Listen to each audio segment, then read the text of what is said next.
Well, hello, greetings and welcome back to the pod, the Pit of Doom. Borodar if you're in Wales, and 8 up if you're in Derbyshire, and straight hello if you're anywhere else. Thank you for joining me once again. I've got loads of bits and pieces to show you today, and a couple of little surprises and that sort of thing. So I'm not going to waste a lot of time gibbering this morning. We're going to get on. We'll continue with the running session that sequence that you've just seen on the intro, and then we'll break it up with some bits of scenic work that I've been doing and a bit more running later in the video. So I hope you enjoy it, and as I said before, thanks once again for joining me, and I'll see you at the end of the video. Cheers. It's only water.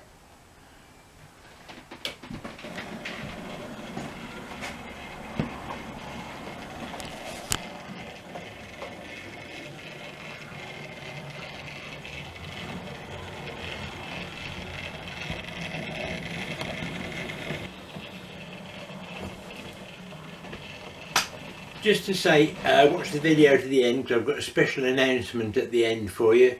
So enjoy the video and I'll catch you later. So start's been made with the PVA and masking tape, and I'll put a piece on in a moment on fast forward so you can just see a bit of what I'm doing. I won't video it all because... So start with a splodge of PVA, tear off a bit of masking tape, put it on so it just overlaps. Got a pot there with a bit of PVA in. I can splodge a bit more on the splodgery and then splodge it all onto there, and that's all I do.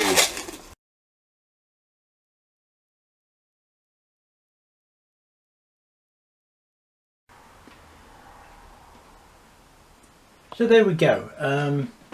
Starting from the corner where I began, gone down either side of where the bridge abutments are, and obviously that'll be green down there. The road will go over the top and then follows around. So the next job now will be to paint it green or brown, or a mix of green and brown depending on how much I've got. I don't buy expensive acrylic paints. I'll show you in the next video when I do that what I use. Generally something like Reeves acrylic, something like that aren't too expensive. As I say, it's only a base covering so that if any of the flock comes through, it won't show too badly. So there we go. So yeah, I've forgotten to do the bit right up in the corner, so I should do that for a bit.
Another job I've done is to add another point and put in a little siding along here, and I'm going to get some sort of small provender store for there, and that's going to be for like cattle feed and that sort of thing, like a farmer's market sort of siding.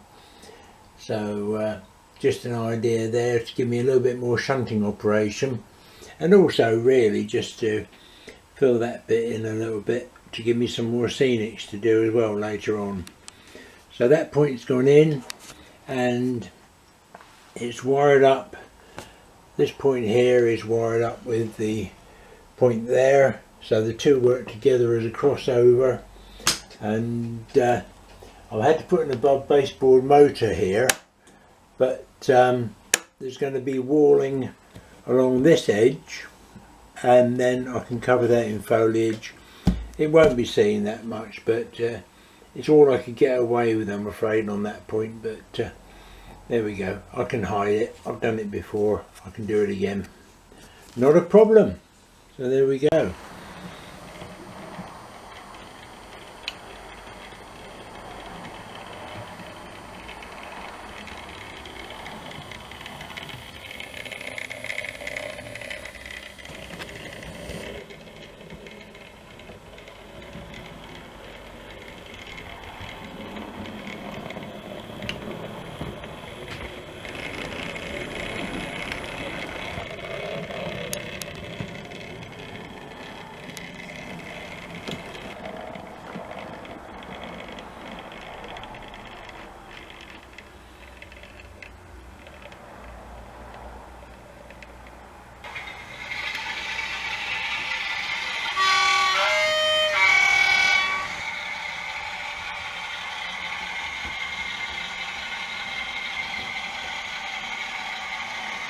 So there we go, another addition to the fleet, but it's not going to be for Trewithen, so don't go into panic mode. It's part of another project that I'm starting that I'll show you in a moment. It's not going to affect Trewithen build, but it's just a little diversionary project. Let me go and show you that now. So this is just a little detour for bits and pieces to do between doing bits on Trewithen. The board in total is 7 foot long, hinged in the middle, so it will fold in half from there, come down to 3.5 foot by 2 foot for storage or for going in the boot of a car for exhibitions, etc. Just simple 3 points, small diesel shed, head shunt up the side, and then fueling road coming in where the tape measure is, main track coming in here, and then just a little spur probably along the side of there, overbridge there, and about 18 inches of fiddle yard. It'll only be for a couple of locos, maybe an oil tank or two, something like that coming in.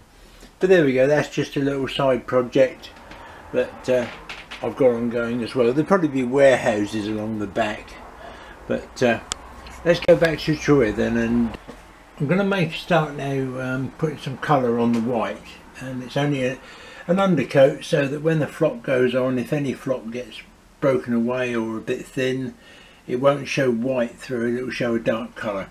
Now I normally use Reeves acrylics, normally green and brown. I've got some brown, but I've run out of green. I didn't realise I've run out of green, so I've got to get some more. But in the meantime, blue and yellow make green, so I'll do a mix of blue and yellow, and that'll give me the green and some brown, and it'll just give me a dark colour. Doesn't really matter whether it is green or brown, to be fair, but I do like to vary it a bit.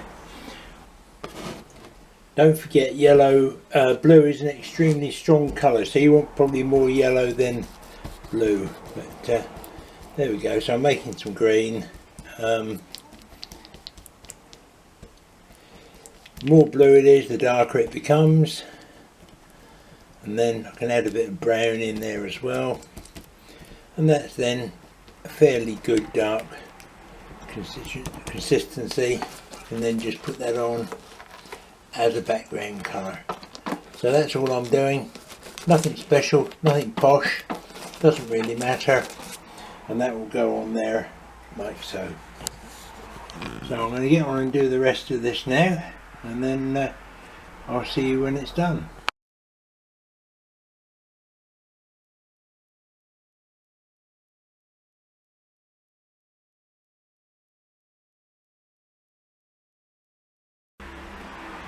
So there we go, 15 minutes, and I've got some colour on there now, and it almost hides the join between the lift out section and the foreground, and once that's dried off, that will give me a base then to put more PVA on and start adding flock. So yeah, we've got a nice cutting up there, and we've got the embankment coming around the back of here, round to what will be the overbridge, and then the tunnel mouth at the back. So we're getting there gradually.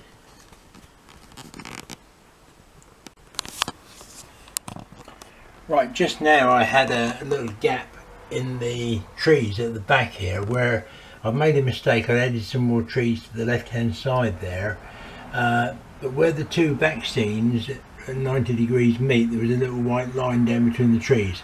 I've now filled that in, and I've put a row of trees down which will be behind that field there, so they'll show up as being in the distance.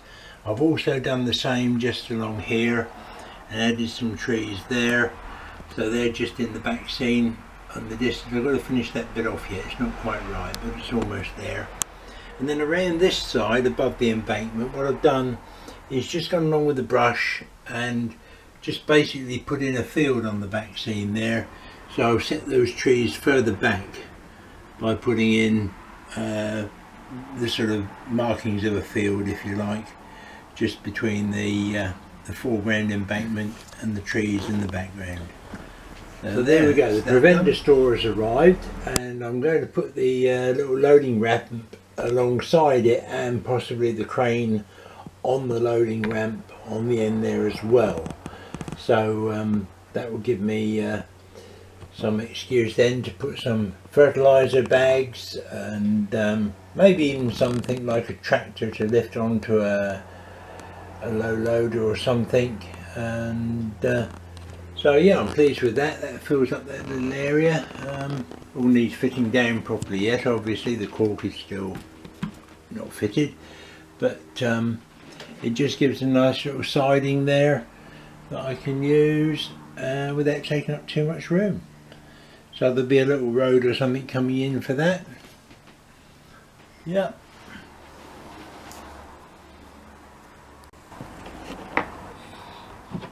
So having dropped off the siphon, it's now waiting for the signal to go off down to the branch. And there we go. So it's going to take the rest of the train now down to Weybridge and maybe to Padstow as well.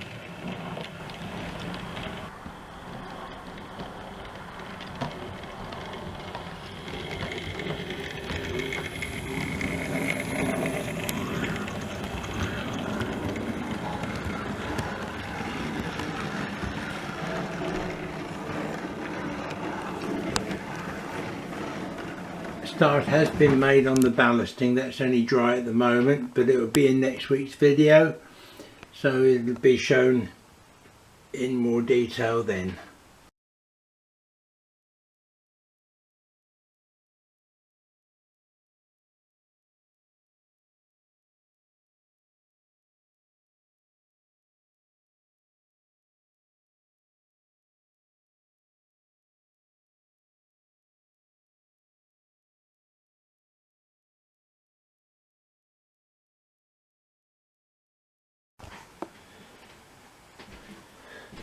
Okay, right, well I hope you've enjoyed that.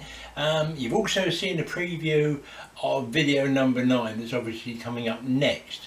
So you can see I've got quite a bit more done, and that's going to be in the next video. And the special announcement is that I'm going to release that one on Sunday morning. I've already got all the filming done, as you've just seen a bit of. And that'll include doing the ballasting and doing the hillside over the back here as well. So I hope you'll join me for that. That'll be video number 9 on Sunday morning. Then the next video number 10, I want to go back to doing some more running, because a lot of people just like to see trains run, and I haven't done much of that over the last few videos.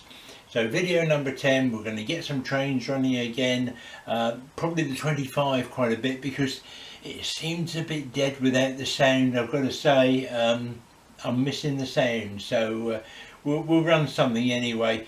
Probably some steam anyway, but there's no sound on that, but you just have to sit at home and go chuff chuff chuff. So please join me for that. In the meantime, happy modelling, stay safe everybody, and we'll catch you in the next video. Hopefully you'll join me in number 9 on Sunday morning, if you're not watching this in a year's time. Thanks now, bye.